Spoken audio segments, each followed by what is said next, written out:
Bonjour à toutes et à tous, bienvenue dans Vocalement Vôtre, le podcast de l'association Politiquement Vôtre. Et aujourd'hui, nous sommes dans le 8e épisode de la série sur les municipales de Grenoble 2026. Et je suis toujours accompagné de Quentin. Salut Quentin. Salut Corentin, écoute, ravi de te retrouver pour ce 8e et avant-dernier épisode. On avait dit dans un précédent épisode que ça allait être un peu le rush et effectivement ça l'est. Là, nos auditeurs et nos auditrices, sachez que on a tourné beaucoup d'épisodes, on a tourné autant d'épisodes en un mois qu'on en avait tourné en 6 mois auparavant. Donc Corentin et moi, on fatigue un petit peu. Mais ça merci s'entend à l'addiction. Mais merci de votre fidélité, parce Mais que carrément. par contre, on a explosé tous les scores d'audience. Ah oui, donc, là merci vraiment à vous. les statistiques sont incroyables. Et ce soir, on reçoit donc notre 8e liste, qui est la liste NPA-R pour Nouveau Parti Anticapitaliste Révolutionnaire, avec Baptiste Anglade et Noémie Mondon. Bonsoir messieurs, dames, comment allez-vous ? Bonsoir à vous, merci de l'invitation. Bonsoir, merci beaucoup. Bonsoir, merci beaucoup. Est-ce que vous pouvez nous parler un petit peu, s'il vous plaît, donc de la liste, comment elle a été conçue, qui est dedans, quelles sont les idées, les valeurs de la liste, s'il vous plaît ? Notre liste, elle s'appelle Grenoble ouvrière et révolutionnaire. Donc vous l'avez dit, elle est soutenue par notre organisation politique, le NPA révolutionnaire. Son slogan, c'est aux travailleurs et aux travailleuses de décider de tout. Et ce qu'on met au centre de notre campagne, c'est un programme de lutte avec l'idée, vous voyez, nous, on vient pas pour faire de la figuration, c'est pas une candidature de témoignage, mais l'idée quand même que c'est pas seulement par les élections qu'on pourrait changer la société et répondre aux besoins urgents de la majorité de la population, qui pour nous sont les travailleurs et les travailleuses. Donc voilà, on présente un programme de lutte et on pense que si ce programme il était repris largement par notre camp social, les jeunes et les travailleurs, et il serait à même de répondre à l'ensemble des besoins de la population. Donc c'est un petit peu ça l'idée. On dit aussi qu'on n'est pas des politiciens professionnels, mais des militants du quotidien, c'est-à-dire que ce qu'on raconte dans ces élections, c'est des choses qu'on racontait avant et qu'on continuera à raconter après, même quand on sera élu à la mairie. Et on met du coup au centre la question des mobilisations, des luttes, et on pense que en fait, il faudrait construire un mouvement d'ensemble, encore une fois, de la majorité de la population, une grève générale qui aille jusqu'au bout et qui arrache le pouvoir des patrons. Voilà, en ce sens-là, on est anticapitaliste. Et du coup, notre liste, elle est composée pour nous d'exemples de celles et ceux qui font tourner la société. C'est une liste qui est jeune, 29 ans de moyenne d'âge, mais principalement des jeunes travailleurs, des jeunes travailleuses, de plein de secteurs professionnels. Moi, par exemple, je bosse dans le social, je suis éducateur de rue, mais on a des collègues, des camarades qui bossent dans la santé. Voilà, aussi bien Noémie qui bosse dans une clinique que même des kinés, et des salariés de grandes multinationales, de boîtes de la métallurgie, et aussi un peu des étudiants. Donc voilà, un panel de ce qui est le monde du travail et la jeunesse, avec vraiment cette conviction chevillée au corps que faire entendre les intérêts de la classe ouvrière et de celles et ceux qui sont les travailleurs en formation, donc les étudiants, de faire entendre la voix aussi des travailleurs des quartiers populaires et ouvriers. C'est une tâche un peu qu'on se donne dans ces élections. Vous êtes fatigués, nous aussi, on était au boulot aujourd'hui. Donc se confronter au débat d'idées, mais se confronter aussi aux grosses machines électorales, se confronter aux politiciens professionnels qui vivent en fait de la politique depuis toujours. On est très content d'être sur ce ring-là, et merci à vous de cette invitation. Merci d'être venu, ça nous fait Merci à vous. plaisir de pouvoir vous recevoir et échanger avec vous. Et vous, madame, peut-être une présentation ? Moi, c'est Noémie Mondon. Du coup, comme le disait Baptiste, je suis assistante d'éducation dans une clinique. Je suis militante au NPA révolutionnaire et je suis candidate donc sur la liste Grenoble ouvrière et révolutionnaire. On fait le choix de présenter cette liste, comme le disait Baptiste, pour porter un programme de lutte, pour porter un peu la voix des travailleurs, des travailleuses et des jeunes dans ces élections, de celles et ceux qui font tout tourner dans cette société. On fait aussi le choix de présenter cette liste pour, d'un côté, se porter une autre voix que celle de la droite et de l'extrême droite qui portent des idées racistes, réactionnaires et d'austérité envers le monde du travail, mais on fait le choix aussi de porter cette liste qui, comme on le disait, porte un programme de lutte pour s'opposer un peu aux idées que porte la gauche institutionnelle, comme quoi il suffirait de mettre un bulletin dans l'urne pour faire changer le quotidien de la majorité de la population. Nous, on pense que pour arracher des victoires, ça passera par nos mobilisations collectives, ça passera par le fait de s'organiser et d'aller chercher l'argent là où il est, dans les poches du patronat, les logements où ils sont dans les poches des multipropriétaires. Et puis du coup, si vous êtes élu, vous pensez pas pouvoir changer les choses ? On pense qu'on va être élu déjà.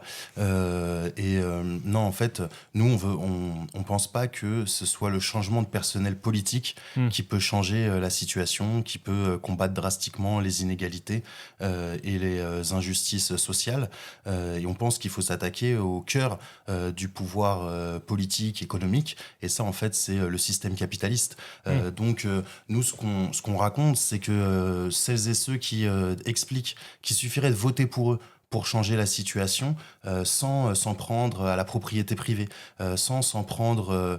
voilà, on va en discuter, là on a 1 heure, mais vous voyez, les multipropriétaires, il y a par exemple une dame qui préside le MEDEF, qui s'appelle Sophie Sidos. On aime un peu humaniser les milliardaires pour se rendre compte qui sont ces gens. Elle possède autour de 300 logements dans l'agglomération. On pense que si... on les laisse continuer comme ça, c'est-à-dire exploiter au travail, casser toujours plus nos conditions de vie et de travail. La situation, elle pourra pas changer. Donc voilà, on vient pas pour gérer l'austérité, on vient pas à la mairie pour dire nous, on va vous expliquer quelles sont les meilleures coupes budgétaires. On vient pour faire entendre une autre voix, celle qui dit qu'il faut justement stopper cette austérité, qu'il faut réquisitionner les logements vides, qu'il faut augmenter les salaires, et on veut pas donner d'illusions aux gens. C'est-à-dire qu'on pense pas qu'il y ait juste une personne, 2 personnes qui pourraient changer cette situation à la place de la majorité de la population. Et donc c'est pour ça qu'on se présente. Mais par contre, si on est élu, on pense que ce sera des points d'appui. C'est-à-dire qu'on participe déjà à l'ensemble des grèves, on est sur les piquets de grève, on est dans les mobilisations, et on pense que ça donnera encore plus de poids pour faire ça, et aussi pour faire résonner les intérêts de notre camp social, y compris dans les institutions. Pardon, vous vouliez dire ? Et autre chose là-dessus, le fait de voter pour des communistes révolutionnaires, pour nous, ça permet d'un côté de donner confiance à celles et ceux qui regardent vers nos idées, qui pensent que c'est par les luttes qu'on obtiendra des choses et qu'il faut renverser ce système. Mais ça permet aussi d'envoyer un avertissement au patronat, au gouvernement, comme quoi on va rien lâcher, on va continuer à se battre pour nos droits et pour les services qui sont essentiels à la majorité de la population. Mais du coup, quand vous serez élu, vous feriez quoi, votre première tâche ? Qu'est-ce que ça serait de faire ? Réquisitionner l'ensemble des logements vides. Okay. Mais vous voyez, c'est tout le débat qu'il y a, par exemple, la gauche. C'est un peu le totem de la gauche qui dit « Ah, promis, quand on sera élu, on réquisitionnera les logements vides ». Bon, Monsieur Piolle s'est fait élire avec cette promesse une première fois. Il s'est fait réélire avec cette promesse une deuxième fois. Et on voit bien qu'il n'y a pas les moyens institutionnels qui permettent réellement de le faire, même si une loi existe. Donc les premières choses qu'on ferait, c'est dire il faut réquisitionner les logements vides, faisons-le ensemble. Et pour ça, c'est pas quelque chose qui est juste dans les airs. Aujourd'hui, et depuis 3 mois, le siège de la métropole de Grenoble est occupé par 150 personnes, 150 familles qui ont été expulsées. Il faudrait qu'on revienne un petit peu dans les détails de cette mobilisation, mais il montre un peu le chemin, c'est-à-dire qu'il commence à obtenir des logements pour les occupants. Bon, au bout de 3 mois de mobilisation, on pense que le chemin il est de ce côté-là. Et donc, oui, on veut être élu pour expliquer ces choses-là, pour envoyer un message au patronat et pour être un point d'appui pour les mobilisations. On pense que tous ceux et toutes celles qui viennent avec plein de propositions, alors il y a plein de propositions que nous on combat carrément, les idées de Monsieur Carignon, les idées de Monsieur Gabriac, en grande partie ce que raconte Madame Ruffin, on a des désaccords frontaux, mais en fait on pense qu'ils viennent tous avec un panel de propositions, c'est la liste du Père Noël, et nous on pense que ça c'est se foutre de la gueule des gens, dire vote pour moi je réglerai tes problèmes, c'est au mieux prendre les gens pour des imbéciles, au pire, franchement, leur mentir. Voilà. Elles sont où les réquisitions de logements de la mairie la plus à gauche de France? Ils sont où les services publics développés de la mairie la plus à gauche de France? Bon, et ça, en fait, nous, on est aussi, on pense qu'il faut lutter contre l'extrême droite et ses idées, et on pense que semer ces illusions-là, c'est-à-dire voter pour moi et demain tout ira mieux, et en fait, quand tu te rends compte que ta situation, elle change pas, et ça fait monter ces idées-là de racisme, de division, de stigmatisation, de peur dans la société. Donc ces questions-là sont centrales pour nous. On pense que la gauche institutionnelle, elle a une responsabilité dans la situation, dans la montée de l'extrême droite et dans le fait de désarmer d'une certaine manière notre camp social. Nous, on veut mentir à personne. On n'est pas des bluffeurs. On pense que il y aura que un mouvement d'ensemble, un mouvement majoritaire qui sera à même d'eux. Voilà. Et pour ça, on s'appuie sur des greffes qui existent. On peut parler, si vous voulez, des mobilisations qu'il y a eu dans cette ville autour de la lutte pour maintenir les bibliothèques dans les quartiers. Elles ont existé, elles ont été fortes. On peut parler de la grève qu'il y a eu à la mairie il y a, 2 semaines, où les agents se sont mis en grève pour des augmentations de salaire, pour en finir avec la précarité, etc. Voilà, notre espoir, il est de ce côté-là, et on ne veut pas semer d'illusions. Voilà, nous, on est des gens très sérieux et extrêmement convaincus, voilà, mais on veut justement convaincre que si on veut changer le rapport de force, va falloir y aller toutes et tous ensemble. Ok, je comprends mieux le premier thème. Voilà, tout à fait. Je vais l'introduire très rapidement, parce que vous avez déjà donné quelques éléments. Il s'agit du logement. Vous avez choisi, voilà, dans cette première partie, de nous parler de logement. Alors, j'avoue que j'ai un peu triché. On avait c'est pas bien. Ça m'arrive. En fait, on avait déjà parlé un peu de logement avec un autre candidat, avec le représentant de la liste d'Alain Carignon. Ça devait être savoureux. Je vous laisse écouter, messieurs, dames, tout le monde ici. Voilà. Écoutez le podcast. Faites-vous un avis. Il y en a marre des pauvres, il y en a marre des logements sociaux, vive les petits propriétaires. Et on imagine, en tout cas. C'est la deuxième partie du podcast Où il dit qu'il y en a avec marre des Monsieur pauvres, Monsieur Aldeguer. Carignon. Pour savoir, il y a une très bonne manière, c'est de voir le podcast. Voilà. Alors, très rapidement, comme ça, je prends pas plus de temps de parole. Nous, on avait parlé un peu de logement des jeunes, en expliquant avec quelques articles de la Gazette des communes que le logement des jeunes, c'est une problématique qui est beaucoup venue dans la campagne des municipales actuelles. Quelques chiffres, 79% des jeunes de 18 à 34 ans estiment qu'il est difficile de se loger, 67% ont rencontré des difficultés à trouver un logement, 40% des jeunes ont renoncé à vivre dans la ville de leur choix, un tiers a candidaté à un emploi et un quart à certaines études. Face au montant des loyers, 51% ont diminué leur budget alimentaire et 29% ont renoncé à tout ou partie de soins médicaux. Sauf qu'à Grenoble, presque la moitié de la population a moins de 30 ans. On est une ville qui est très étudiante, très jeune. Pardon ? Comme notre liste. Voilà. Donc en fait, la thématique du logement des jeunes qu'on avait abordé à l'époque marche aussi assez bien là sur le logement de manière plus générale, mais il n'y a pas que des jeunes aussi. Nous avons des aînés qui ont besoin de se loger, évidemment. Alors, le logement, vous voulez nous en dire quoi ? Bon, on peut repartir un peu sur la question des constats et rajouter encore quelques chiffres. En France, il y a 3,5% des propriétaires qui possèdent la moitié des logements sur le territoire. À Grenoble, il y a 17 000 logements qui sont vacants dans l'agglomération. À Grenoble même, c'est 9 000 logements vacants. Et selon les chiffres de Piolle en 2024, il y avait 4 000 personnes qui étaient sans domicile fixe. Et dans ça, plus de 200 enfants. Et à côté de ça, il y a des grands propriétaires. Nous, quand on parle de propriétaires, on ne parle pas de ceux qui galèrent un peu à rembourser leur T2, mais on parle de celles et ceux qui possèdent des centaines de logements et qui font le choix d'en laisser certains vacants pour pouvoir spéculer sur la rareté, mettre les locataires en compétition et pouvoir tranquillement augmenter les loyers. Bon, nous, on a le petit exemple local dont on aimait parler, Sophie Sidos, qui, avec sa famille, possède plus de 300 logements dans l'agglomération, et enfin de biens quoi, dans l'agglomération. Nous, ça nous fait dire plusieurs choses. Déjà, que en fait, c'est une aberration. Il faudrait réquisitionner tous ces logements vacants pour les mettre au service de celles et ceux qui cherchent, qui ont besoin de ce besoin essentiel qu'est le logement, quoi. Ça paraît assez évident, mais c'est quelque chose qui n'est pas fait. Et l'autre chose, c'est qu'en fait, c'est souvent... Sophie Sidos, elle est présidente du MEDEF, là, en Isère. Mais en fait, c'est souvent les mêmes personnes qui nous exploitent au taf, qui ensuite nous donnent un salaire de misère et récupèrent toute une grande partie de ce salaire-là sous la forme de loyer.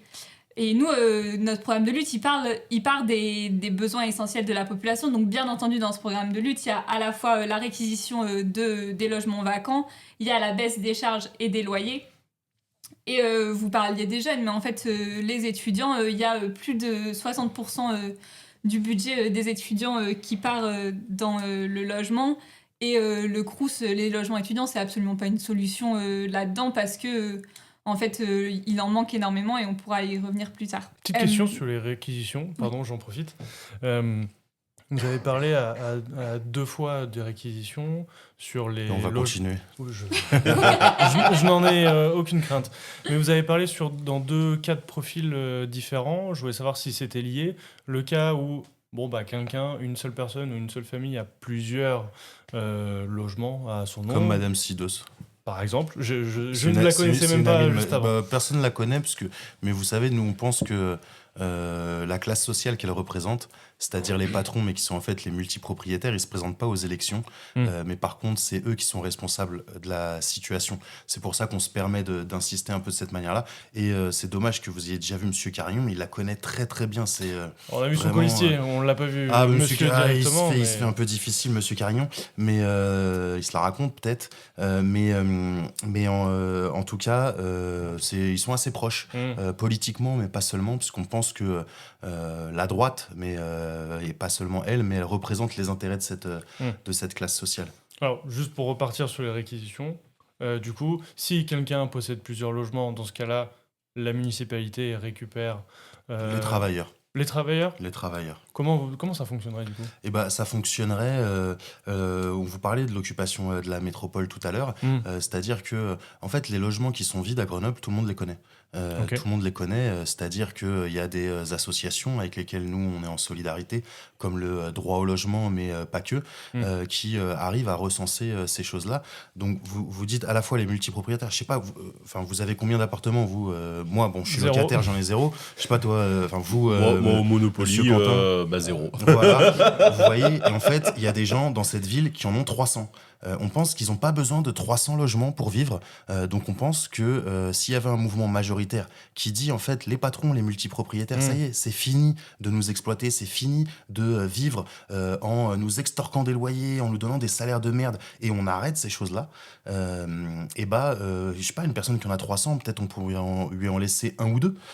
Donc il y a cette question-là. Justement, c'était combien on en laisse et à partir de combien on commence à aller voir, quoi, à aller réquisitionner. Nous, on confond pas, vous voyez, quand on parle de classe dominante, quand on parle de bourgeoisie, on confond pas d'un côté les multipropriétaires comme Madame Sidos, qu'on en 300, des gens, je sais pas, un peu comme... Parce que c'est un peu un extrême quand même, cette personne. Oui, c'est un extrême, mais elle est quand même présidente du MEDEF, c'est-à-dire qu'elle représente quand même des intérêts, les intérêts d'une classe sociale bien réelle, et on confond pas ça avec des gens comme vous, comme nous, qui peut-être un jour, tu vas avoir ton appart à toi, mais en fait, tu prends un crédit sur 30 ans, sur 35 ans, l'appart, en fait, c'est ta banque qui en est propriétaire. Bon, on confond pas ça. De la même manière, quand on parle des patrons, on confond pas, je sais pas moi, le bar d'à côté, le Carina, ou le night shop du coin, ou le boulanger du coin, on confond pas. Et pour nous, c'est pas la même chose, ce petit commerçant et Madame Sidos ou Monsieur Bouygues, Monsieur Bolloré. Enfin, vous voyez. Et donc, on fait quand même une différence sur ces trucs-là, parce que je dis ça parce que Monsieur Carignon, on a fait des débats avec lui, on l'a interpellé sur ses amis les milliardaires. Il nous répond j'ai serré la main à un boulanger. Il nous répond en fait, je connais un mec qui a une petite entreprise, etc. Nous, on confond pas ça. Et on pense même que dans les périodes révolutionnaires, et nous, c'est ce qu'on souhaite, une révolution, les petits commerçants, ils auraient plus d'intérêt avec les travailleurs d'usine, ils auraient plus d'intérêt avec des travailleurs sociaux comme moi, plus d'intérêt avec les infirmières de l'hôpital de changer les choses. Voilà, que ce soit on prend la question du logement, mais sur la question en fait du pouvoir d'achat, mais en fait du pouvoir de vivre, sur la question des salaires, sur la question de la précarité, on aurait plus d'intérêt en fait avec ces petits commerçants que la grande bourgeoisie qui fait semblant de représenter les intérêts de tout le monde. Donc Madame Sidos, on fait ça, bon, on verra. Franchement, si elle a 300 logements, bah, s'il en reste un ou deux, ce sera déjà super. Et après, il y a la question des logements vides. Il y a des logements vides, il y a des logements sociaux qui sont vides. Il y a des grands bâtiments publics, des bâtiments qui appartiennent aux finances publiques, qui appartiennent à toute une série d'institutions. On pourrait les réquisitionner. Et ça, la mairie, en fait, elle peut le faire. On parle Pourquoi elle le fait pas ?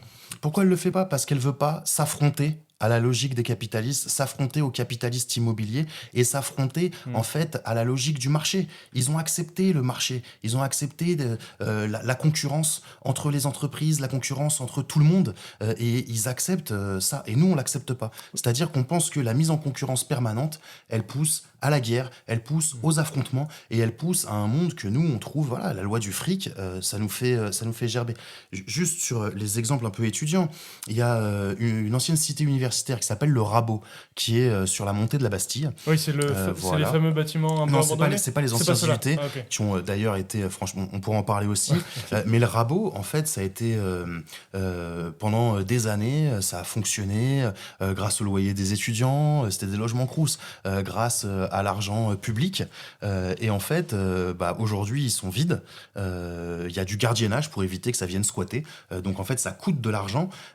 Et au lieu de réquisitionner, par exemple, ces logements, je crois que c'est plusieurs centaines de logements pour loger, par exemple ceux qui occupent la métro, mais en fait tous les mal logés ou les sans logis qu'il y a dans cette ville, ils préfèrent faire de la spéculation. Donc là, il y a des représentants de l'entreprise Bouygues qui ont fait une visite. C'est-à-dire, t'as un logement vide qui coûte de l'argent, t'as des gens qui sont à la rue à côté, et t'as des spéculateurs immobiliers, nous qu'on appelle des capitalistes immobiliers, qui viennent visiter, voir, il n'y a pas moyen de faire un petit projet, de se faire des thunes avec ça. Bon, c'est un exemple vivant de ce qu'il y a. On a d'autres exemples sur ça. Le Minimistan, je sais pas si vous connaissez. Le Minimistan. Aujourd'hui, c'est un bar. En fait, à la base, c'était des bâtiments qui appartenaient à la mairie. Il y avait notamment une cité internationale pour loger des étudiants étrangers. Il y avait toute une série d'associations. Ils ont vidé tout ça. La mairie a dit, ça coûte trop cher d'entretenir. Et ils ont eu une bonne méthode, mais qui est une méthode de gestionnaire des institutions, de gestionnaires du capitalisme. Ils ont vidé. Après, ils ont fait un appel à projet. Il y a les assos du quartier de l'Alma, qui est juste à côté, qui ont répondu à cet appel à projet en disant nous, on a des projets pour le quartier. Et tu as une asso de coworking, de business, qui a répondu aussi à cet appel à projet, et c'est eux qui ont gagné. Et donc aujourd'hui, tu as un bar avec des vigiles à l'entrée, donc tu as du coworking, voilà, tu peux aller coworker si tu as le luxe de pas avoir un patron sur le dos toute la journée, et tu as des vigiles qui à l'entrée filtrent si tu as la bonne gueule, si tu as le bon porte-monnaie, pour pouvoir aller consommer là-dedans. Consommer, parce qu'il y a le bar du Minimistan. Voilà, c'est un autre exemple. C'est une mairie de gauche qui a fait ça. Donc nous, on n'a pas confiance, on vient pas pour bluffer. Le programme qu'on a, il est dur, il est exigeant, mais voilà, on pense mais qui part des besoins essentiels de la population. Encore une fois, se loger, franchement, à part les très très riches, personne n'a l'impression que c'est quelque chose de facile. Que ce soit quand tu as un crédit parce que tu tentes d'être un petit proprio, voilà, et que tu dis, quitte à foutre de l'argent tous les mois quelque part, autant qu'à un moment, je puisse l'avoir pour moi, ou que ce soit en fait tous ceux qui se font racketter avec les loyers. C'est du racket aujourd'hui. Donc voilà, nous, à la fois, on pense que notre stratégie, elle est exigeante, et en même temps, ce dont on parle, on pense que ça parle vraiment très très largement, quoi. Ouais, pardon, vous vouliez dire quelque chose? Là-dessus, il y a un truc de... Vous nous demandiez si c'était la municipalité qui allait réquisitionner. Nous, on a l'impression que les élus de droite, mais comme de gauche, ils protègent cette propriété privée. Et on a un exemple là, au niveau local, c'est la cité ouvrière des Volets Verts. En fait, il y a cette cité ouvrière qui a été vidée parce que, supposément, il y avait des problèmes structuraux. Elle est restée vide pendant des années, mais elle continue à être chauffée, etc. Il y a des personnes sans logement qui sont installées à l'intérieur. Et quelques jours plus tard, Elisa Martin, qui était une adjointe de Piolle et qui était à ce moment-là la présidente d'Actis, le bailleur social, elle a fait le choix de couper les fluides, de couper l'électricité, de couper le chauffage à ces personnes-là qui avaient trouvé refuge dans ces logements qui étaient vides. Et donc on voit bien qu'en fait, ces logements-là, ensuite, ils ont été proposés à Ogic, qui est une grosse entreprise, etc. Donc on voit bien que la mairie, elle pense à comment elle fait de la thune aussi sur ces questions-là, et elle n'est pas là pour protéger la population, mais elle est là pour protéger aussi les intérêts des propriétaires, des milliardaires qui ont des entreprises dans le bâtiment et tout ça. Alors, tu voulais dire ? Sur le côté réquisitionné, j'ai bien compris. Maintenant, il y a la question aussi de qu'est-ce qu'on a comme logement, parce que si les logements sont vraiment pas bons... Faut pas qu'on se caille... Exactement, j'allais y ouais. venir. On vit dans une ville quand même où il fait super chaud l'été, il fait froid l'hiver, et il y a des logements qui sont loués, qui sont dans un état de délabrement avancé, et voilà. Si vous réquisitionnez les logements, donc de la manière dont je le comprends, on prend la propriété et on s'en sert. Donc ça veut dire que c'est la mairie qui doit prendre aussi la responsabilité de rénover. Comment on fait ça ? Parce que je suppose que, après dites-moi si je me trompe, mais vous allez pas me dire qu'il faut laisser les gens dans des appartes Absolument pas. qui se cassent la gueule. Hein. J'ai bien compris Notre programme, c'est un programme d'ensemble. La question du logement, c'est pas seulement la réquisition. La réquisition, c'est presque un peu la partie la plus visible, parce que c'est ce qui serait le plus facile à faire. Vous avez des logements vides d'un côté, des gens qui sont à la rue de l'autre. Bon, voilà, peut-être qu'il y en a qui ont fait des grandes études de politique. S'ils n'arrivent pas à se dire qu'en fait, les gens qui sont à la rue, c'est mieux qu'ils aient un toit au-dessus de la tête. Bon, c'est quelque chose de plutôt simple. Mais on défend un programme d'ensemble. On vous parlait un peu sur la question des loyers. On pense qu'il faut baisser les loyers. Mais par contre, vous voyez, on n'est pas pour l'encadrement des loyers. On peut développer aussi sur cette question-là, parce qu'il y a plein de gadgets légaux qui, en fait, quand ça fait trop chier les riches, ils se passent de respecter la loi. Mais plein de gadgets légaux, en fait, qui ne résolvent pas la situation. Donc on est pour la baisse des... Vas-y, quand je peux prendre sur l'encadrement des loyers. Il y a un dispositif qui a été mis en place à Grenoble sur l'encadrement des loyers. L'idée, c'est qu'on regarde un peu le loyer moyen dans une zone et on fixe un loyer de référence. Et ensuite, les propriétaires qui dépassent de 20% ce loyer de référence, on peut faire une demande en préfecture pour les sanctionner, en tout cas les forcer à baisser ce loyer-là. Ça marche déjà, ce système ? Ça a été mis en place dans 21 communes de l'agglomération grenobloise. Ce qu'on constate, c'est qu'il y a 45% des loyers qui dépassent ce loyer de référence majoré. Et donc, ça nous montre bien qu'en fait, cette loi, elle n'est pas appliquée. Elle n'est pas appliquée, pourquoi ? Parce que ce serait aux locataires d'aller contester ce loyer en préfecture. Donc, ça veut dire que tu te fais exploiter toute la journée, tu as des horaires indécents, aussi indécents que ton loyer, et tu dois, en plus, le soir, sur ton temps libre, aller monter tout un dossier pour aller contester ces choses-là en préfecture. Bon, ça nous montre bien que, en fait, les institutions, elles sont même pas capables de faire respecter les lois et les règles qu'elles mettent en place. Et c'est pour ça que nous, on demande pas un encadrement des loyers, mais en fait, on veut et on exige la baisse des charges et des loyers. Que la loi soit respectée. Bon, non, en fait, ça nous intéresse même pas cette loi. On veut juste que les loyers et les charges, ils baissent, quoi. Oui, mais sur quel... comment vous quantifiez ça ? Vous voulez le baisser de combien ?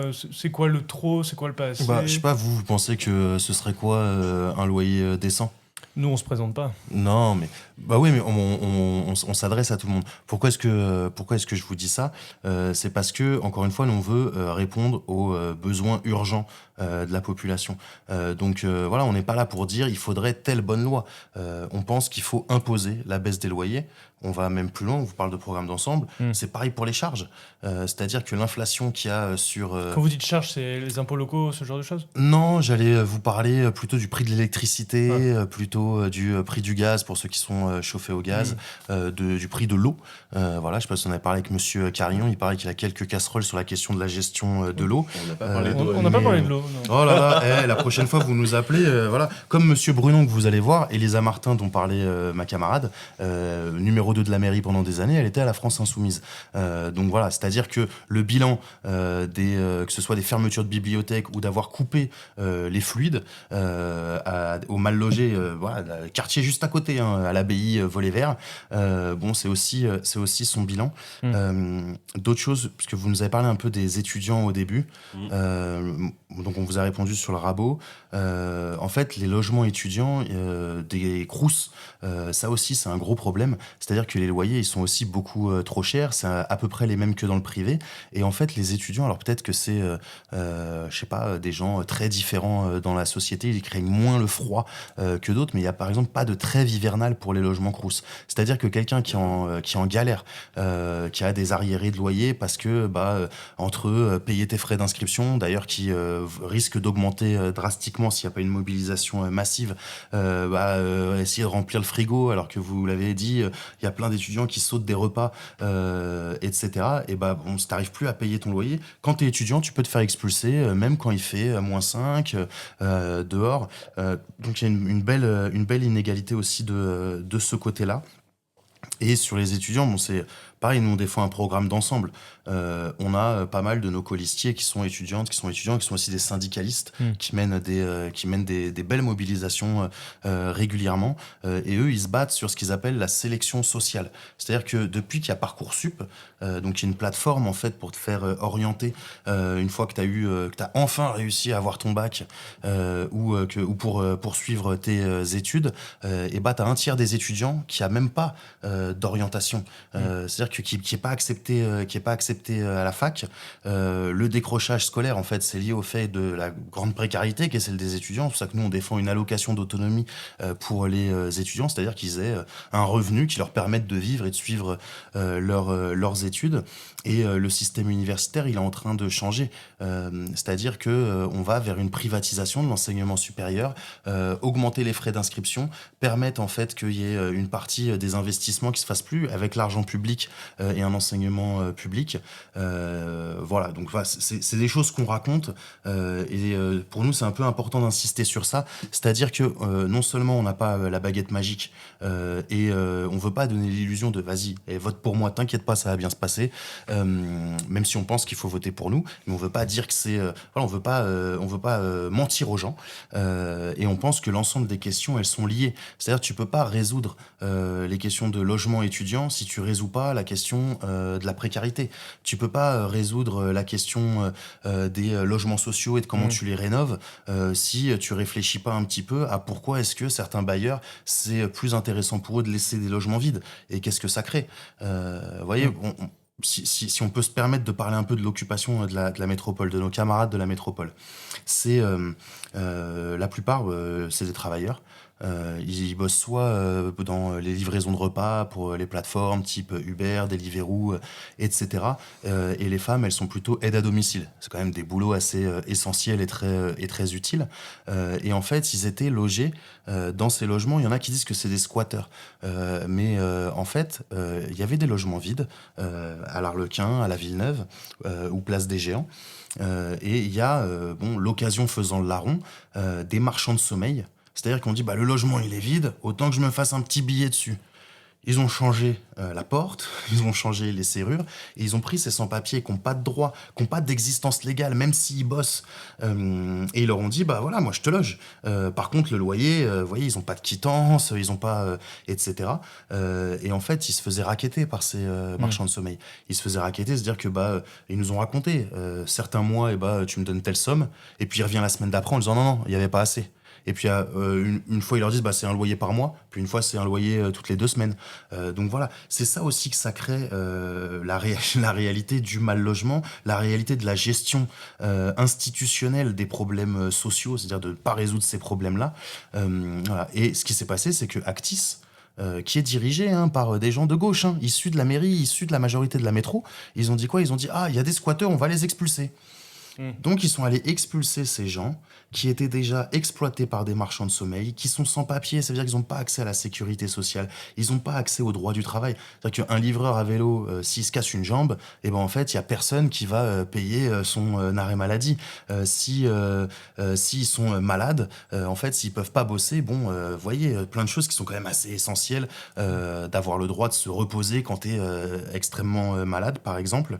Donc voilà, c'est aussi un exemple de ce que c'est le mal logement et qui vient toucher à plein de questions. On peut continuer sur ça Alors j'avais justement une question. Alors on avait mentionné avec d'autres candidats la question de Grenoble Habitat, si je me souviens bien, qui est en fait l'organisme public pour faire du logement social. Question, donc la municipalité Piole, si je me souviens bien, a décidé de vendre ou de diminuer sa participation dedans. Qu'est-ce que vous feriez? Est-ce que vous l'augmenteriez? Est-ce que en filigrane, en fait, la question c'est, est-ce que vous feriez construire davantage de logements sociaux ou pas pour avoir encore plus de logements à disposition?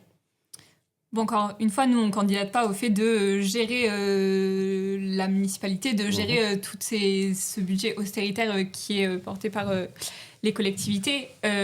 Donc, on n'a pas de réponse précise là-dessus, de est-ce qu'on va construire ou pas construire des logements sociaux. On va déjà récupérer ceux qui sont vides et puis imposer aux propriétaires de les rénover et d'en finir avec les passoires thermiques, etc.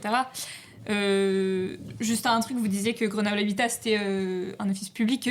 Grenoble Habitat c'est déjà une entreprise qui est moitié publique et moitié privée. Enfin c'est une SEM, donc c'est pas comme Actis qui est un office public. Et nous on défend pas non plus de manière acharnée la question des services publics parce qu'en fait l'État, les municipalités, c'est des patrons comme les autres, c'est des personnes qui exploitent des travailleurs, qui, quand des grévistes veulent parler avec eux, leur adressent pas la parole.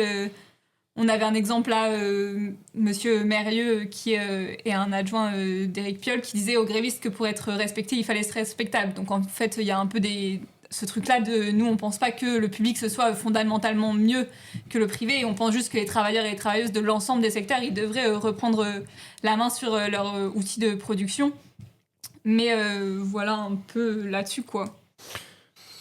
Moi, j'ai l'impression que ce qui est sous-jacent un peu dans la question, c'est plutôt les arguments qui sont amenés autour de Monsieur Carignon et d'autres listes. C'est-à-dire que Grenoble, il y aura déjà suffisamment de logements sociaux et ça ferait fuir ceux qui ont un petit peu plus d'argent. Vous voyez, les ingénieurs de la presqu'île ou je ne sais qui. Hein. Par ailleurs, nous avons également des ingénieurs qui bossent dans des grandes boîtes qui sont sur notre liste. Donc voilà, bien sûr qu'il faut rénover les logements. C'est-à-dire que les passoires thermiques, c'est une question de survie de la planète, de l'environnement, mais c'est aussi une question de survie des gens. C'est-à-dire que tu payes un loyer, franchement, pour étouffer de chaud l'été, tomber malade de froid l'hiver. Voilà, peut-être on pourrait parler aussi d'éducation de la jeunesse. Vous avez choisi le thème là, du trafic de drogue. Bon, plus il y a de misère, plus ta situation sociale elle est compliquée, plus tu peux tomber succomber à ces réseaux qui existent, hein, qui existent dans les quartiers. Donc nous, on pense que les logements sociaux, c'est pas un problème. Le problème, c'est les loyers trop chers. Le problème, c'est la pauvreté. Le problème, c'est le délitement du lien social. Et c'est le poison raciste qui divise les gens qui habitent dans ces quartiers. Et on trouve que certains candidats, ce qu'ils expliquent, franchement, mais ils se foutent de la gueule du monde. Ils disent, pour en finir avec la pauvreté à Grenoble, ils disent pas, attaquons-nous à la pauvreté. C'est-à-dire augmentons les salaires, c'est-à-dire la question de arrêter d'attaquer les droits au chômage, etc. Ils se disent, il suffirait d'en finir avec les pauvres. Et nous, on pense pas que c'est en remplaçant une population précaire, une population de travailleurs sous-payés par des gens qui ont plus d'argent, que tu vas régler un quelconque problème, quoi. Donc voilà, bien sûr qu'il faut rénover le logement, il faut en finir avec les passoires thermiques, il faut baisser les loyers, il faut baisser les charges, et ça pose la question de la répartition des richesses. Pour nous, c'est ça qui est central. C'est pas possible que d'un côté, t'aies le nombre de milliardaires qui explose en France. Aujourd'hui, les milliardaires, ils ont leur fortune, elle a doublé depuis que Macron est arrivé au pouvoir. Il y a 53 personnes en France qui gagnent autant que la moitié de la population. Bon, quand on parle de répartition des richesses, on pense que c'est de ce côté-là qu'il faut aller regarder. Donc pour l'ensemble des questions, vous voyez, nous on dit à la fois on ne veut pas gérer la mairie, mais on pense qu'il y a des solutions bien réelles qui existent. Tu prends l'argent là où il est, là où il y en a trop, et tu l'utilises pour le bien commun. Voilà. Alors en fait la question, c'était le filigrane, c'était pas tant ça que où est-ce qu'on met de nouveaux logements, parce qu'au bout d'un moment, il y aura plus de place... entre les montagnes, en fait, on en parlait, je sais plus avec qui, c'était avec Monsieur Aldeguerre peut-être, où on disait, vu qu'il y a les montagnes et vu qu'on est entouré de villes, à un moment, on pourra plus construire nulle part, donc C'était ça, en fait, Ouais. aussi, le côté... mais il n'y avait pas de préjugés non, dans ma non, question. bien sûr, mais c'est pas tant votre question que des arguments qu'on entend aussi un petit peu dans cette campagne. Voilà. Alors, moi, je me permets, Je vous en prie. j'ai compris, du coup, pour les logements, que voilà, on réquisitionne, du coup, à droite, à gauche, en fonction des différents Surtout à statuts. droite, du coup. Surtout à droite. Mais je vois que vous tapez bien aussi sur la gauche, donc finalement, à droite et à gauche aussi. Sauf pour cette personne qui est propriétaire de 300 logements. Madame Sophie Sidos, il faut Voilà. humaniser les milliardaires. C'est-à-dire que les milliardaires, c'est pas seulement on ne sait pas trop ce que c'est, etc. Il faut les humaniser. Donc Madame Sophie Sidos, très très riche, quoi. Madame Sophie Sidos, qui a sans doute les oreilles qui sifflent actuellement, mais moi je voudrais aller encore plus loin, c'est que je ne comprends pas la suite. C'est-à-dire que, ok, vous réquisitionnez, bon, et après, si justement un des bâtiments est insalubre et que, imaginons, dans le pire des cas, il y a un accident dedans ou quoi que ce soit, ou même pour les passoires thermiques, etc., est-ce qu'il y a une suite à cette idée-là? Est-ce que vous rénovez le logement? Est-ce que vous l'entretenez? Comment ça marche après? On est communiste révolutionnaire. C'est-à-dire qu'on pense que les travailleurs et les travailleuses seraient les plus à même de décider de l'ensemble de la société si ils avaient le pouvoir. Et donc, bien évidemment, on ne se dit pas « Ah, il faut réquisitionner les logements les plus pourris pour y mettre Non, c'est pas ce les que je gens dis. Mais c'est qu'à un moment, ils seront délabrés. S'ils sont pas entretenus, si déjà de base que vous réquisitionnez est déjà délabré, ou qu'il y a déjà une passoire On thermique... prendra le plus beau duplex de Madame Sidos dans ce cas-là. Oui, mais il en restera forcément quand même. Non, bien sûr, c'est une question d'ensemble. Et nous, on veut pas gérer la misère. C'est-à-dire qu'on veut des bons salaires pour tout le monde. On veut des bons logements pour tout le monde. Alors Et pour on les, pense que pour les ça, salaires, c'est plutôt national. Là, c'est pas vraiment municipal. Mais du coup, ouais, municipalement on parlant... lit l'ensemble des questions. C'est-à-dire qu'on pense pas que nous, on veut pas construire, vous voyez, le socialisme dans une seule ville, le petit paradis qui serait au milieu de nos 3 chaînes de montagne. Toutes ces questions-là, elles sont liées. Et même... Ouais, elles sont liées, mais vous faites comment? Depuis le début, vous dites liées, mais je comprends toujours pas comment vous y arriverez. Aujourd'hui, c'est qui rénove les bâtiments? C'est pas Madame Sophie Sidos avec ses petites mains qui va rénover son bâtiment, Des qui artisans. va rénover les bâtiments Par de exemple, ouais. ses locataires, etc. Travailleurs. Donc en fait, si c'était les travailleurs et les travailleuses qui décidaient, qui aujourd'hui font tourner l'ensemble de la société et qui décidaient de comment elle doit tourner, en fait, ils seraient tout à fait en capacité de rénover les bâtiments, d'en prendre soin, de Mais qui paye faire ces tous les gens-là, du travaux. coup qui paye Mais l'argent, l'artisan on va qui aller le viendra? chercher dans les mains des milliardaires, etc. On pense que c'est les Comment travailleurs vous qui ferez produisent toutes les richesses. Le problème, C'est-à-dire- c'est que la question faite de Corentin, c'est qu'une municipalité, le conseil municipal ne peut pas le faire, en fait. On veut pas gérer l'austérité, on veut pas gérer les coupes budgétaires et on veut pas rentrer dans la logique qui reviendrait à dire on va prendre à Paul et déshabiller Jacques. Ouais. Et donc nous on refuse cette logique-là. On refuse la Vous voulez logique. changer la logique? Ouais, exactement. On Ok. veut changer le rapport de force général et on pense que si le rapport de force général entre les classes sociales il changeait dans la société, ça aurait des répercussions sur les institutions. Voilà, nous, on pense même qu'il faut renverser ces institutions. C'est-à-dire qu'il y a une logique qui est celle d'accompagner l'enrichissement des capitalistes à tous les étages, au niveau de l'État et au niveau de toutes les institutions décentralisées qui ont été créées par l'État pour pouvoir mieux gérer ces affaires. Et on pense que la logique qui est la nôtre, c'est de renverser ces institutions. Auquel Mais pour vous ça, voulez participer à travers finalement voilà, cette par exemple, municipalité. d'ici 10 jours, avec Noémie, on sera élu à la mairie.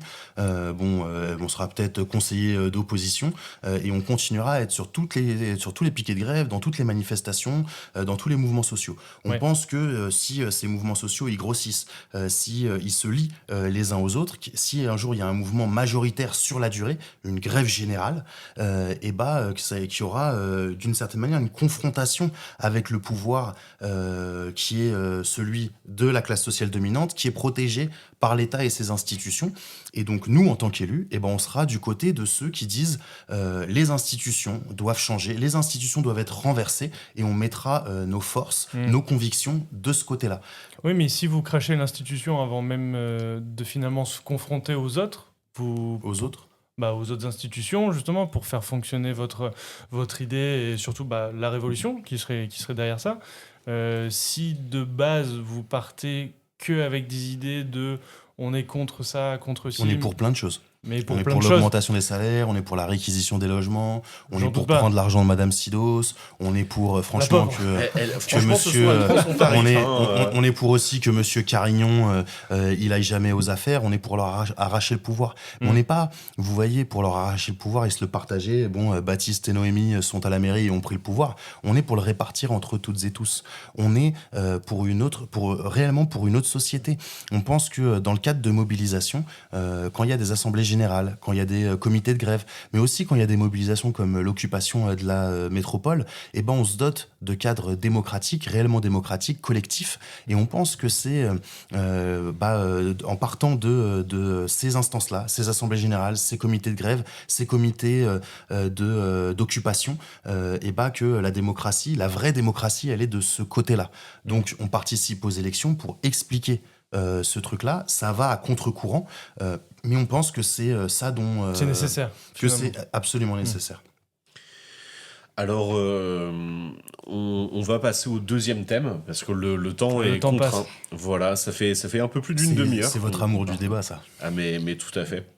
Ça fait un peu plus d'une demi-heure qu'on parle du logement. Nous, on vous a imposé un thème un peu particulier. Vous êtes les seuls à qui on a imposé ce thème-là. Et pourquoi à nous et pas à d'autres? Alors, ça c'est la curiosité. Hein. Moi, justement, parce qu'il y a une question que je voulais vous poser. Je vous la Ah. poserai pendant l'échange.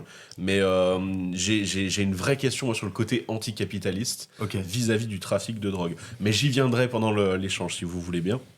Donc, à l'attention de nos auditeurs, nos auditrices, parlons un peu narcotrafic. Alors, Grenoble, c'est une ville, dès qu'on parle de narcotrafic, donc de trafic de drogue, on en entend parler à tort et à travers. La ville n'a pas très bonne réputation. J'ai fait quelques recherches, rapides, je le concède, sur les chiffres à Grenoble, et en fait, ils sont pas si mauvais que ça. J'ai voulu lire un article de Place Grenette du 25 septembre de 2025, qui s'intitule « Narcotrafic, des chiffres encourageants » dans lequel la préfète, procureur et autres figures publiques apparemment présentent de bons chiffres, mais j'ai pas pu y accéder. J'ai pas d'abonnement à Place Grenette. Donc je me suis tourné vers la sociologie. On a deux sociologues qui s'appellent Pierre Merclé et il faut vraiment que je prenne mes notes plus proprement. C'est la Monsieur deuxième fois que Bertrand, tu dis ça. Hein. Deuxième. Hein. voilà, qui en 2023 écrivait que Grenoble, en fait, en termes de trafic de drogue, c'est une ville qui a mauvaise réputation, mais en termes de chiffres, on n'est pas plus mauvais qu'une ville comme Rouen. Personne va vous parler du trafic de drogue à Rouen. Il y a vraiment un côté réputationnel qui ne se traduit pas par des chiffres. Je cite, entre 2016 et 2023, on dénombre 0,7 infractions sur le trafic de drogue. Alors je ne sais plus si c'est pour 100 ou pour 1000 infractions, contre 0,9 au national. En d'autres termes, proportionnellement, il y en aurait moins. Donc ces chiffres-là battent un peu en brèche l'image qu'on a de la ville. Pourtant, justement, en termes d'image, quand on échange avec les gens, quand on regarde un peu les réseaux, de quoi on nous parle? Alors, on nous parle d'un sentiment d'insécurité. On a eu, c'était maintenant 1 an et demi, une vague d'assassinats. Il y a eu, alors c'était il y a quelques mois maintenant, un enfant qui a été... Chaouki, il s'appelait. Il s'appelle, puisqu'il n'est pas mort. Je suis pas sûr Tu parles du jeune qui avait 12 ou 13 ans à Saint-Bruno? Exactement, il est Chaouki, pas mort. il n'est pas mort. Eh ben... Bonne nouvelle. Donc il y a eu ça, on a eu des bibliothèques qui ont été attaquées, il y a eu les grenades qu'on a revues. En d'autres termes, on nous parle de sécurité tout le temps. On a l'impression que les choses sont de plus en plus dures, de plus en plus extrêmes. Mais les chiffres ont l'air de dire autre chose. Vous en pensez quoi? Quelles sont un peu les idées que vous voudriez mettre en place là-dessus? Nous déjà sur cette question de sécurité, pour nous la vraie sécurité c'est le fait de pouvoir vivre dignement et du coup on en a marre de tous ces racistes et ces réactionnaires qui se servent de ce prétexte d'insécurité pour cliver, pour mettre en face deux parties de la population, etc. Et sur le trafic de drogue et sur le fait que c'est quelque chose qui est réprimé, on pense que c'est un moyen en fait d'avoir un contrôle sur toute une partie de la population, de pouvoir avoir une présence policière qui est permanente, des contrôles qui sont permanents, etc. Et sur la question que vous vouliez nous poser sur le trafic de drogue, pour nous il y a plein de choses qu'il faut questionner. Déjà, qu'est-ce que c'est ? En fait, pour nous, le trafic de drogue, c'est un marché capitaliste, même si c'est un marché capitaliste qui est illégal. Qui dit marché capitaliste dit il y a des personnes qui exploitent et des personnes qui sont exploitées. Et les enfants dont vous parlez, en fait, c'est les premières victimes de ce trafic-là. C'est les plus exploités d'entre tous. Et ensuite, il faudra se poser la question de c'est qui les personnes qui consomment et pourquoi elles consomment. Et pour nous, ça, c'est intimement lié à la société dans laquelle on vit, à sa dureté, aux cadences qu'on nous impose dans le travail, etc. Mais je te laisse Vous prendre. voyez, Noémie, je parlais d'une question que je voulais vous poser, vous avez mis en plein les pieds dedans. Le trafic de drogue, c'est une forme de capitalisme, en fait. C'est une forme de capitalisme, mais vraiment le marxisme comme science pour expliquer la société, c'est vraiment pas mal. Voilà, c'est les personnes qui nous écoutent, n'hésitez pas à aller regarder de ce côté-là. Il y a un bouquin qui s'appelle Introduction au marxisme d'Ernest Mandel. Il y a un bouquin qui s'appelle Salaire, prix, profit de Karl Marx. Vraiment pour débuter un peu sur le marxisme, c'est utile. Franchement, merci pour votre introduction, parce que ça fait un peu du bien. Dans tous les débats où on va, t'as l'impression vraiment que les hommes politiques de droite, ils essaient tellement de gagner sur la peur des gens qui tordent une réalité, on a l'impression de pas être dans le même monde. Moi, je suis éducateur de rue. C'est ce qu'on appelle la prévention spécialisée, c'est-à-dire que au titre de la protection de l'enfance, mon boulot, c'est d'aller dans les quartiers, à la rencontre des jeunes, d'essayer un peu de gagner leur confiance, de eux, de leur famille, et ensuite d'essayer de les accompagner, que ce soit individuellement, collectivement, etc. Et du coup, moi, tous les jours, je suis au quartier. Cette réalité-là, en fait, il y a que le deal, il y a que les armes à feu, il y a que cette violence extrême, c'est extrêmement caricatural. La réalité des habitants des quartiers, c'est pas celle-là.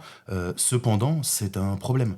Le deal. Moi, je parle pas de narcotrafic. Quand tu dis narcotrafic direct, tu penses à Pablo Escobar, tu penses à voilà, ça fait appel à un imaginaire aussi extrêmement violent et un peu exotique.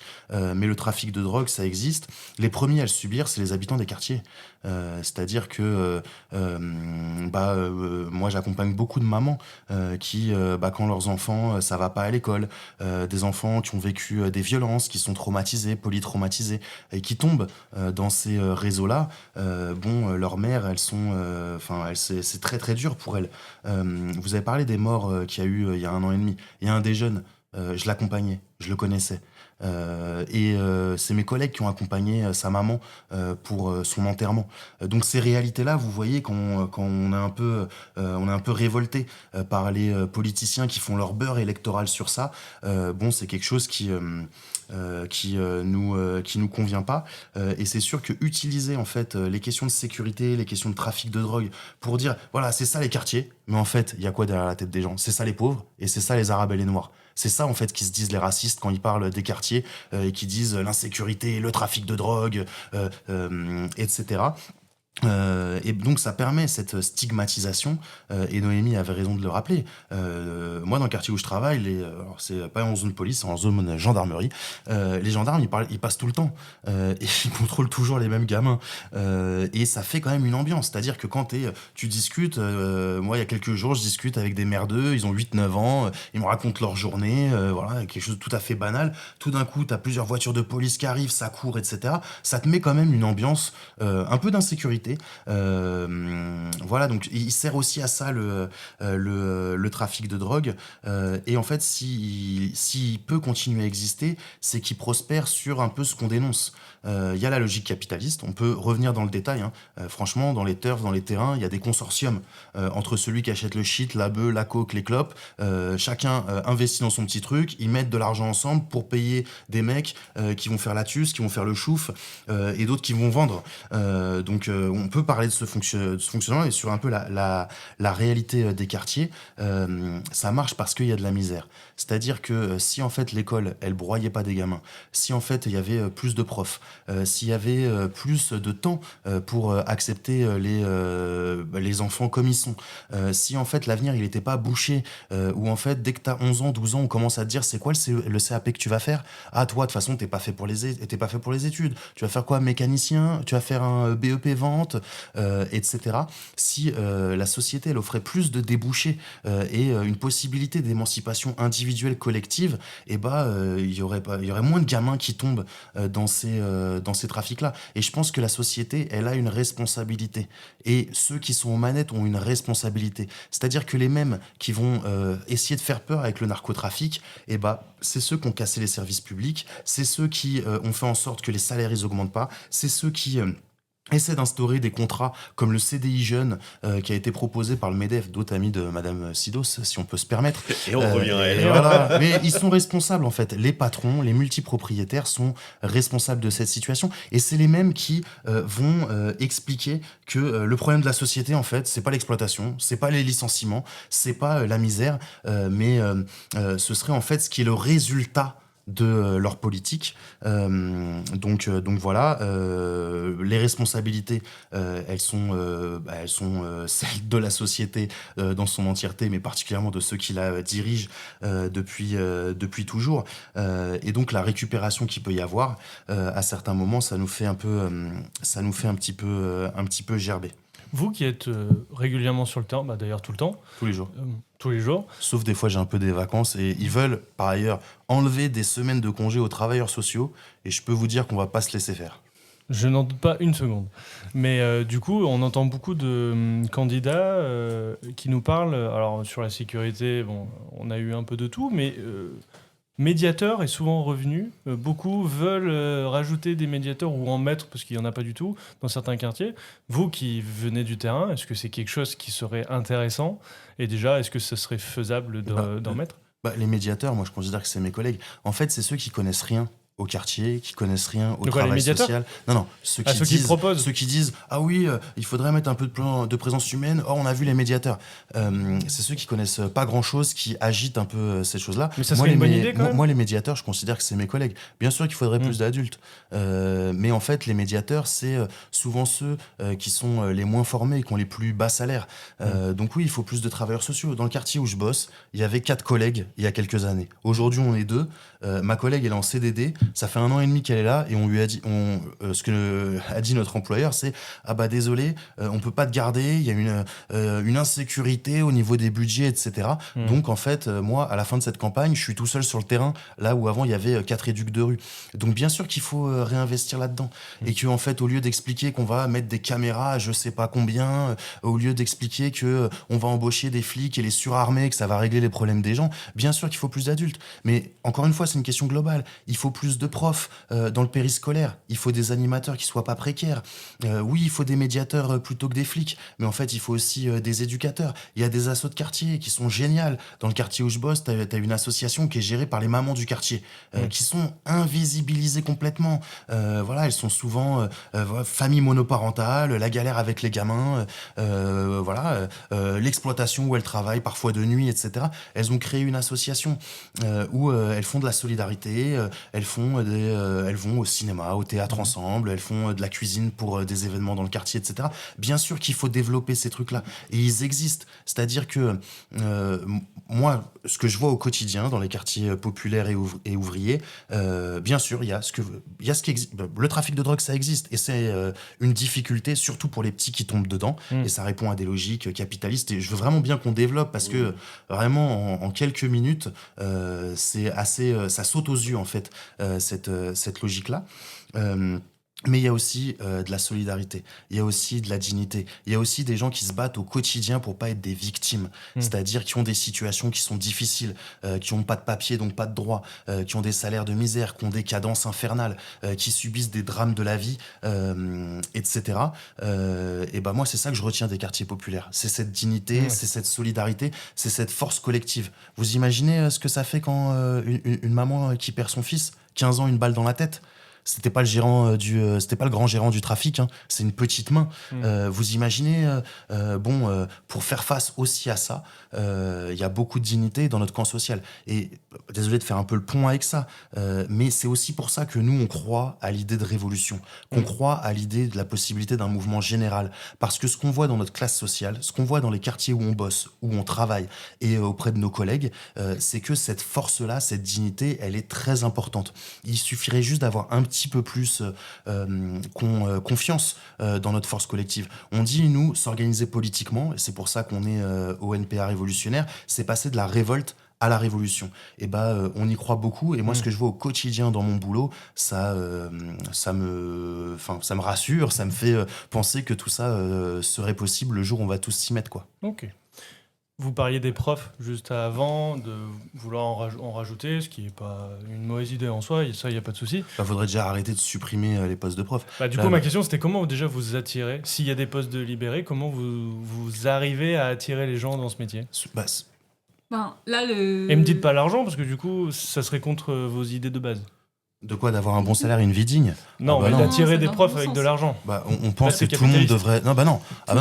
Tout le monde devrait avoir un salaire digne. Oui, un salaire digne, d'accord. Nous, notre programme, c'est pas un salaire en dessous de 2000 €, c'est 400 € d'augmentation pour l'ensemble des salaires. Ouais, ça, c'est encore national. Ça, on peut pas retourner dans le municipal. Mais... nous, à la mairie, les salaires, ils seront à 2000 €, les 400 € de plus pour tout le monde. Techniquement... Si, c'est bon, je me trompe. Alors... parenthèse juridique très courte, promis, je ne vais pas te mettre en PLS ce soir, tu peux, vas-y. Il y a un certain nombre de choses qu'on peut faire pour les agents municipaux, ça s'appelle le RIFSEP, sauf qu'on ne peut pas tout faire. Il y a un principe qui est quand même assez particulier qui dit que les agents dans la territoriale peuvent pas être mieux payés que les agents de l'État. Sauf que les profs, c'est l'État. Tous les salaires. Voilà. Oui, mais notre programme, il est super cohérent. Ouais, mais ça sort des municipalités. Là, nous, on se concentre que sur les municipalités. Mais en soi, tu peux augmenter les agents municipaux là-dessus, mais voilà. Mais bref, ça reste quand même de l'argent et c'est bien d'en avoir, j'en conviens. En fait, il y a d'autres candidats qui nous ont dit mais moi, je vais faire une ville très attractive, très propre, avec des commerces, etc. Comment vous les attirez, les profs ? Alors, on veut pas attirer les profs comme des petites abeilles avec du miel. Nous, on pense que ce qu'ils appellent la crise de vocation, vous voyez, que ce soit dans le travail social, mon boulot, ou que ce soit dans l'éducation, dans tous les métiers en fait de l'accompagnement, du soin, de l'accueil, de la transmission, en fait, c'est pas une crise de vocation, c'est une crise des conditions de travail. C'est-à-dire que là, il va y avoir 4000 postes de profs qui vont être supprimés, mais en fait, ces dernières années, c'est des dizaines et des dizaines de milliers de suppression de postes. Moi, je suis devenu militant en 2008 dans un mouvement lycéen où on se battait déjà contre 10 000 suppressions de postes de profs. Donc, vous voyez, on est bientôt 20 ans après et en fait, on continue à supprimer des postes. Et en fait, si tu supprimes des postes, ça fait quoi ? Ça fait que tu as plus d'élèves par classe. Et si tu as plus d'élèves par classe, et en fait, c'est plus compliqué d'arriver à enseigner, d'arriver à suivre. Moi, les profs que je connais, avec qui je discute, souvent, ils sont en souffrance. Pas parce que les gamins, ils sont insupportables. Bon, il y a des gamins qui sont insupportables, on va pas le nier, mais parce que leur charge de travail est trop importante. Et ils voient des gamins, ils se disent mais putain, celui-là, il y arrivait au début de l'année. Pourquoi il décroche ? Il sait, il y a des problèmes à la maison, il y a des problèmes économiques, des problèmes peut-être de violence, des problèmes en fait, c'est compliqué des fois d'être adolescent et de grandir, et en fait, ils peuvent pas s'en occuper. Alors que si t'avais 15 gamins par classe, en fait, les conditions de travail des profs, elles seraient bien mieux, et je pense que ça se bousculerait au portillon pour faire ce boulot. En améliorant la condition des profs, améliorant les conditions de travail, mais pareil, c'est une question un peu générale. Si les enfants, les élèves, leurs familles avaient moins de galères sociales, de galères économiques, si elles avaient en fait des vies moins dures, les gamins... Le contexte serait différent. Non, mais les gamins, en fait, ils demandent qu'à apprendre. Tu vois, nous, on dit, par exemple, il faut la cantine gratuite dans les écoles. Parce qu'en fait, si les gamins, ils ont le ventre vide, ils peuvent pas se concentrer, ils peuvent pas apprendre. Voilà, encore une fois, on essaie d'avoir un programme qui répond aux besoins essentiels de la population. Ouais, je sais pas si tu voulais revenir un peu sur le capitalisme illégal, parce que moi j'adore cette discussion-là. Alors, après l'épisode, carrément, on arrive sur la toute fin de l'épisode. Vous l'aurez invité quand vous voulez, parce que la question des marchés, la question même de la violence par arme pour se disputer des marchés, c'est un exemple du capitalisme. C'est-à-dire que, en fait, le capitalisme, il se régule pas tout seul. La lutte pour avoir des monopoles, la lutte pour pouvoir exploiter ou vendre des marchandises, c'est quelque chose qui se régule en dernière instance par la violence, et le deal nous montre ces choses-là. Il faut répondre aux besoins essentiels de la population, et pour ça, il faut voter, que ce soit pour Quentin, pour Corentin, il faut voter pour la liste Grenoble ouvrière et révolutionnaire. Baisser le temps de travail, prendre l'argent là où il est, c'est-à-dire dans les poches des patrons, des multipropriétaires, pour répondre aux besoins essentiels. Se loger, vivre dignement, et pouvoir, je sais pas, si un jour on pouvait un peu profiter de la vie, parce qu'on avait un salaire suffisamment décent et un temps de travail qui est baissé, peut-être que ce serait un petit peu mieux, quoi. Eh ben, sur ces belles paroles, on va conclure l'épisode. Et moi, dans pas longtemps, je prendrai des vacances, promis. Et nous, on va développer tout notre programme le 5 mars à notre meeting de campagne à 19h à la Maison du Tourisme. Si des gens veulent en savoir plus Le sur 5 ce mars, qu'on fait. oui, si vous voulez faire un appel au rassemblement, n'hésitez pas. Normalement, il sort avant le 5 mars. Donc, normalement, c'est il bon. devrait être sorti bien avant. Le 5 mars, venez discuter politique. Voilà. En parlant de discuter politique, donc sur cette conclusion, je rappelle à nos auditeurs et à nos auditrices qu'on organise des débats en vrai de vrai. Alors, on est surtout à Grenoble, mais techniquement, on est aussi à Lyon et à Paris. On cherche du monde pour nous aider là-haut à organiser des événements. Si ça vous intéresse, contactez-nous. À Grenoble, on revient très vite, dès le mois de mars, avec un événement. Pour l'instant, on vous le tease, on vous fait mariner un peu, mais on va bientôt vous l'expliquer. Et en avril, des ateliers pédagogiques, à voir les thèmes qui vous intéressent. Est-ce qu'on parlera de constitution? Est-ce qu'on parlera de charte de l'environnement? Ça dépendra aussi de ce qui vous intéresse. On vous invite, que vous soyez d'accord ou pas avec nous, à venir échanger. Bien sûr. Vous êtes les bienvenus, toujours dans le respect des uns et des autres. C'est ça qui rend la chose agréable. C'est ça. Et je conclus donc en vous disant merci à vous deux d'être venus ce soir pour échanger avec nous. C'était très intéressant. J'ai appris beaucoup de choses. Merci à vous pour le J'espère débat. On vous en prie. mais avec plaisir. Et j'espère que les gens qui nous écoutent ont passé un bon moment. Messieurs, dames, merci à vous d'avoir joué le jeu et d'être venus. Merci d'avoir été nos invités. On vous souhaite bon courage pour la suite. Merci à vous. Bon courage dans cette campagne. Messieurs, dames, les auditeurs et auditrices, merci à vous. N'oubliez pas de mettre plein d'étoiles sur les différents supports de podcast. Ça nous sert pour le référencement. N'hésitez pas à liker, commenter, etc., etc. Merci à vous. On vous retrouve prochainement pour le prochain podcast et le dernier sur les Qui sera municipales. le dernier. Merci beaucoup. Passez à toutes et à tous une bonne journée. Merci beaucoup. Merci. Au revoir. Au revoir.